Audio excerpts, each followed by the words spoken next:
I've heard that life is what you make it. I say make room to grow. I'm your host, LaWanda Dockery, and this is the Make Room to Grow podcast. It all started with a dream about growing food, and who would ever imagine that growing food would lead to me learning about personal growth and development? Well, it did, and I want to bring you along for this beautiful ride. Thank you so much for joining me. Hello, Grow Nation. I hope this finds you guys well and planning out what you're going to grow for this spring. Even though we're looking at snow over the next couple of days here in Connecticut, Zone A, there is nothing wrong with dreaming. Speaking of dreaming, can I gripe for a moment before we get to the dream? Can I be honest with y'all? I have a pet peeve and it comes in the form of these 3 words. What's for dinner? Now, I'm a newlywed, happily in marital bliss, but both of us hate the dreaded question, what's for dinner? 99% of the time, if one of us has to ask, then that means the one who's asking doesn't know. And often the one who's being asked doesn't know.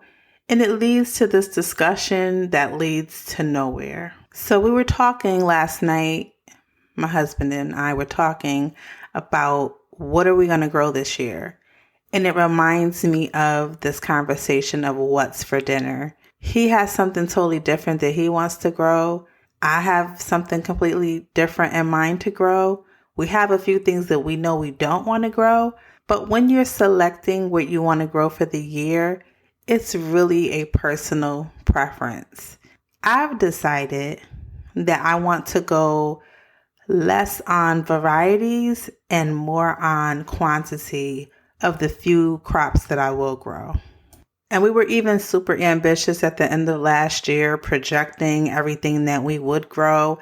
And when we revisited this conversation last night, I'm like, but have we really decided? I think our views have changed a little bit since the end of last season. I know that I do not want to mess around with sweet potatoes. If I can get them to grow, that's probably my big, hairy, audacious goal that I'll try one day, but not this year. I know that we can't plant 4 ears of corn in a container and expect them to really come out great. We got them, but they didn't taste great. I don't want to grow eggplant again, because we just don't eat them. We don't need to grow tomatoes. We got rid of most of them. We didn't really eat them. We're not tomato eaters. Because we're in such peculiar times, my advice to you would be grow what you eat. Grow what you love. I love greens, so I am going to spend a lot of time growing greens. I'm going to find out how I can really ramp up production from microgreens to different lettuces to different kales, collards, cabbages. I'm really going to ramp up and go heavy on greens because when it comes to the conversation of what's for dinner, I want to be able to go pull something out of my freezer that I've already grown myself. Now, I do want to be strategic because last night my husband and I sat in on a seminar about growing vegetables from seed, and we were reminded that certain plants grow well in certain types of weather. So your lettuces, your greens are going to be better for spring and fall because in the heat of summer, they're not going to be the best tasting. But while you have the heat of summer, you can do your cucumber, you can do your squash, you can do the things that hold a lot of volume of water in them. Peppers, that's what you can do when it's really, really hot in summer, and they'll do well. So you need to be strategic around that. You need to really plan around what you want to do. What do you want to grow for spring, for summer, and for fall so that you can feed your family throughout the growing season.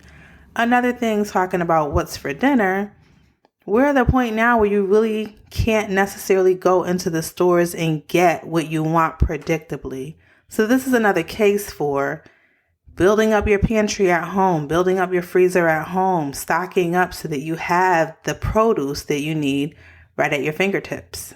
The key to pulling all of this off without a hitch is preparedness. Next time we'll do a review of the basics. I want you to have everything you need to succeed in the garden for this year.